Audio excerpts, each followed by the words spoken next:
हमारे साथ हैं राजेश रोकड़े, चेयरमैन हैं all India James and jewellery domestic council के। रोकड़े जी, अब मैं all India James and jewellery domestic council का डेटा जानना चाहता हूं। सर, आपके हिसाब से कैसी डिमांड, आप लोगों के आंकड़े क्या कहते हैं? मृत्युंजय जी, हमारे आंकड़े तो बिल्कुल सेटिस्फैक्टरी है। और जिस तरीके से पिछले साल का जो एक अंदाज था कि कितना बिजनेस हुआ है, तो करीब पिछले साल का 20 टन के आसपास था, और इस साल भी वो 20 टन के आसपास का ही दिख रहा है। कहीं पर भी कोई कमी नहीं दिख रही। इवन मतलब उल्टा मैं वैल्यू वाइज देखता हूँ तो 30% से ज्यादा का इजाफा हुआ इसमें।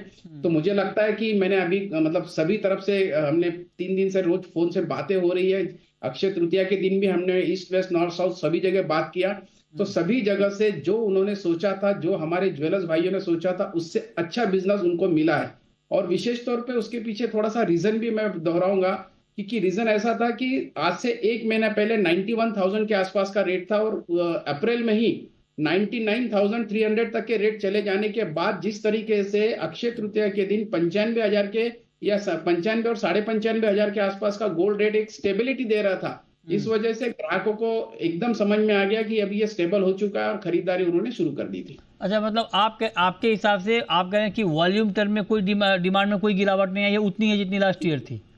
बिल्कुल नहीं। मतलब आपके मेंबर्स के यहाँ ज़्यादा भीड़ आ गई, इब्जा के मेंबर्स के पास कम भीड़ आई, ऐसी बात है क्या रोकड़े जी?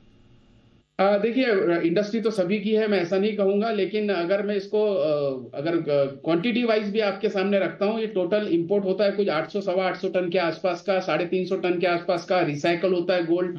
अगर ये 1200 टन की टोटल इंडस्ट्री अगर मंथ वाइज भी देखता हूँ तो 100 टन एवरी मंथ मिनिमम एक रोटेशन में आता है। और अगर 100 टन को भी अगर डिवाइड करता हूँ 30 डेज में, तो 3 से 3.25 टन नॉर्मली पर डे का सेल नॉर्मली होता है। अब इसको देखिए, जितने भी ज्वेलर्स हैं हम सबसे पूछते हैं कि आपका फुटफॉल कितना है। मैंने आज एक ज्वेलर्स नासिक में बात किया, नॉर्मली उनके यहाँ फुटफॉल रहता है 300 लोगों का पर डे। उस दिन उनका फुटफॉल 3,000 लोगों का था।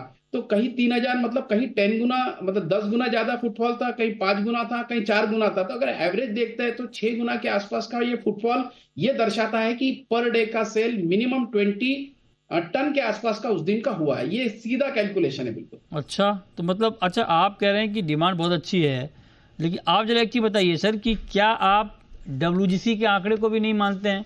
जनवरी से मार्च के बीच का जो आंकड़ा, अभी आपने कहा कि इंपोर्ट का आपने जिक्र किया, इसलिए मैं पीछे थोड़ा आपको लेके जा रहा हूँ। वर्ल्ड गोल्ड काउंसिल की ताज़ा रिपोर्ट आई है जिसमें यह कहा है कि जनवरी से मार्च के बीच इंडिया में जो गोल्ड की डिमांड है वो 15% घटी है। आप एग्री नहीं करते उससे, डब्ल्यूजीसी के आंकड़ों से? मृत्युंजय जी, मैं अग्री करता हूँ उस आंकड़े को, मैं बिल्कुल ना नहीं बोलता हूँ। लेकिन मैं साथ में ये भी कहता हूँ कि जो रिपोर्ट होता है डायरेक्ट सोना बिकने को नहीं आता है, क्योंकि इसके पीछे 3 महीने की मेहनत लगती है। आज कोई भी ज्वेलरी बनने से, जैसे अगर आज इंपोर्ट हुआ 3 दिन में ज्वेलरी नहीं बन जाती है। तो ऑलरेडी इंडियन मार्केट में इतना मेटल, इतनी ज्वेलरी अवेलेबल है कि अगर 2 महीना 3 महीना इंपोर्ट भी नहीं हो तो कोई ज्यादा फर्क नहीं पड़ेगा। हम लोग के पास ज्वेलरी अवेलेबल है। आज हमारे पास मैन्युफैक्चरर के पास रेडी अवेलेबल है, हमारे पास होलसेलर्स के पास रेडी अवेलेबल है। और खास बात आप देखिए, रिटेलर के पास अगर एक 100 किलो का भी स्टॉक अगर कोई रिटेलर लेके बैठता होगा, कोई 10 किलो लेके बैठता होगा, उसमें से केवल और केवल 10% ही वो बेच पाता है उस दिन, कितने भी भीड़ होने के बावजूद भी। मतलब उसके पास फिर भी और 10 बार वो माल बेच सकता है, इतना माल ऑलरेडी होता है। आप इसको इंपोर्ट के साथ कनेक्ट करके नहीं देख सकते। रिटेलर हूं मैं, इस वजह से मेरे पास बिल्कुल सही फिगर है, क्योंकि हम लोग का फुटफॉल, हम लोग के यहाँ एक एक कस्टमर कब आ रहा है। कनेक्ट तो आपने किया सर, आप ही ने जिक्र किया कि 800 टन का इंपोर्ट, तभी मैंने आपसे सवाल पूछा। कनेक्ट मैंने तो तो आपने सिर्फ किया इंपोर्ट के आंकड़ों को डिमांड से। मैंने तो सिर्फ आपके सामने कैलकुलेशन रखा है कि जो मैं फिगर आपको आपके सामने 20 टन का जो फिगर रख रहा हूं, उसका लॉजिक मैंने आपके सामने अच्छा, रखा ठीक है। As all India gem and jewellery domestic council के चेयरमैन होने के नाते हमारे पास जो डेटा है, मैंने छोटे ज्वेलर्स, मंझोले ज्वेलर्स और बड़े ज्वेलर्स तीनों का हम लोग ने डेटा कलेक्ट किया है। और मैं ये भी, मेरे डेटा पे मैं इसलिए भी कॉन्फिडेंट इसलिए हूँ कि एज अपेक्स बॉडी सबसे ज्यादा मेंबर्स रिटेल में हमारे पास है।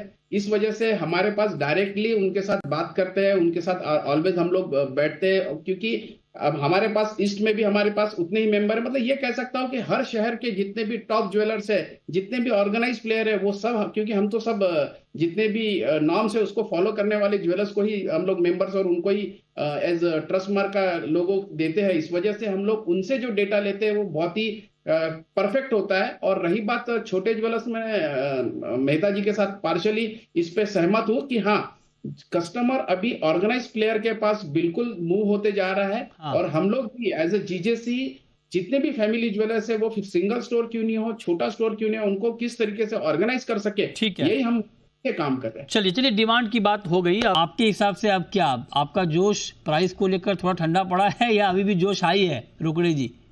नहीं मृत्युंजय जी, अभी भी जोश पूरा हाई ही है। मुझे अच्छा। मैंने इसके पहले वाले इंटरव्यू में भी कहा था कि अभी जो करेक्शन का रेशियो है वो $300 प्लस माइनस का हो गया, 10% का। अगर ऑलरेडी आपने देखा होगा $3490 से अभी $3250, मतलब ये करीब और $100 का, अगर जिस तरीके से मेहता जी ने कहा, तो मैं भी बिल्कुल सहमत हूँ उस बात से कि $100 के आसपास के और करेक्शन की उम्मीद रख सकते हैं।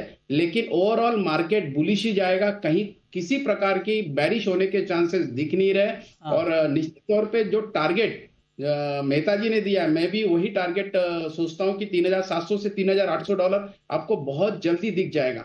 और इनफैक्ट मैं तो गोल्ड के साथ साथ आपने देखा होगा सिल्वर तो अभी तक के हुआ नहीं है जितना बढ़ना चाहिए था। सिल्वर में तो मुझे अभी भी बहुत ज्यादा उम्मीद है। नहीं, तो आप कह रहे हैं कि $100 तक गोल्ड करेक्ट होगा, उसके बाद तेजी आएगी। तो इंडियन मार्केट में क्या प्राइस नीचे में रोकड़े जी? देखिए, अगर मुझे लगता है अभी सस्ता इसलिए लगने लग गया है गोल्ड, क्योंकि 99,000 जाने के बाद आपको सस्ता लगने लगा है? आपको हाँ, सस्ता लगने लगा है? आज से एक महीने पहले, आज ही के दिन 2 अप्रैल को 91,000 ही हमें महंगा लगता था।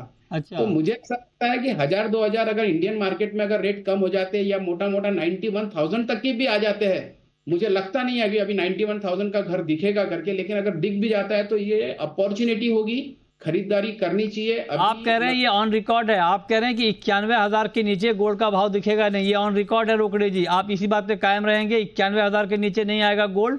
मैंने ये कहा है कि मोटा मोटा मुझे ऐसा लगता है कि 91 से नीचे आने की संभावना कम है। देखिए, हाँ, मतलब जिस तरीके से मार्केट की स्थितियां अभी दिख रही है, उसमें ऐसा लग रहा है कि अगर 90 भी हजार आ जाता है या 90,000 का घर भी तोड़ देता है, तो ये अपॉर्चुनिटी रहेगी। ये अपॉर्चुनिटी तो गोल्ड में हर बार आती रहती है। अभी आपने देखा होगा 99,000 जब हुआ था, तब ऐसा लग नहीं रहा था कि फिर से एक 95,000 की अपॉर्चुनिटी मिलेगी। तो ये अपॉर्चुनिटी ग्रैब करना चाहिए। और हर भाव में मैं तो मतलब एज अ ट्रेडर तो always we are always buying side, but consumer ने भी ये अपॉर्चुनिटी छोड़नी नहीं चाहिए। अभी की अपॉर्चुनिटी भी एट अ गुड रेट, ये मेरा कहना है। अगर टैरिफ वार को लेकर मामला पूरी तरफ से सॉल्व हो जाए, सारे देश पटरी पर आ जाएं, सबके साथ बातचीत ठीक तरीके से बन जाए, तब आप भी 2150 देख रहे हैं सर? नहीं, मुझे नहीं लगता है कि इतना नीचे कभी सोने का भाव आएगा। सोना पहले भी महंगा था, आज भी महंगा, आगे भी महंगा ही रहेगा। मतलब आपको लगता नहीं है, आप ये लगने देना नहीं चाहते हैं? हमारे हाथ नहीं है मृत्युंजय जी, अगर हम चाहते तो हमारी बात ही अलग थी फिर। लेकिन मुझे ऐसा लगता है ओवरऑल, देखिए, फंडामेंटल कभी भी अलग अलग होते रहते हैं गोल्ड को लेके। अभी तो ठीक है, टैरिफ वार की बात कर रहे हैं हम लोग, लेकिन इसके पहले यूक्रेन और उसकी बात, रशिया की बात करते थे। उसके पहले कुछ और, मतलब पिछले 25 साल से मैं देखते आ रहा हूं कि कुछ ना कुछ गोल्ड को अपर साइड लेवल लेके ही जाता। कुछ ना कुछ ऐसे फंडामेंटल बनते हैं कि गोल्ड नीचे आता ही नहीं। आपको भी याद होगा जब $2200 हुए थे, तब कुछ पैनलिस्ट हमारी थे जो $1600 की बात करते थे। लेकिन रोकड़े जी, अगर आप वो दौर याद दिला रहे हैं, तो एक दौर ऐसा भी तो था कि एक साल में 56% गोल्ड के दाम गिर गए थे। ये भी तो हिस्ट्री में दर्ज है ना, कि नहीं? ये दर्ज है, ये बताइए। मैं वही कह रहा हूँ, सोने के भाव ऐसे ही होता है, बढ़ते हैं। चांदी का $50 का प्राइस दिखा नहीं दोबारा सर अब तक सालों से। तो ये तो मार्केट में संभावनाओं का खेल है। दिखेगा, पक्के में दिखेगा। जिस तरीके से अभी फंडामेंटल बन रहा है सिल्वर में बहुत ज्यादा मूवमेंट नहीं दिखा। वो 100% आपको लगता है, मुझे भी लगता है ये कि सिल्वर में भी बढ़ने वाला, गोल्ड में भी जिस तरीके के फंडामेंटल बन रहे हैं, बहुत ज्यादा मुझे नहीं लगता है बैरिश होगा मार्केट। ओवरऑल बुलिश ही दिखता है। और इतनी मंदी की मुझे तो कोई किसी तरह से दूर तक के कोई। बिल्कुल, देखते हैं। कीमतों पर राय बटी हुई है। एक राय ये है कि भाव थोड़ा और नीचे आएगा, करेक्शन आएगा। रुकड़ी जी कह रहे हैं कि नहीं आएगा। मार्केट संभावनाओं का खेल है, तो आपको संभावनाओं पे ही अपनी प्लानिंग करनी है। लेकिन हाँ, ये बात हकीकत है कि रिकॉर्ड हाई से दाम नीचे आए हैं, तो एक राहत तो ज़रूर आई है। बहुत शुक्रिया रुकड़ी जी आपका हमारे साथ जुड़ने के लिए।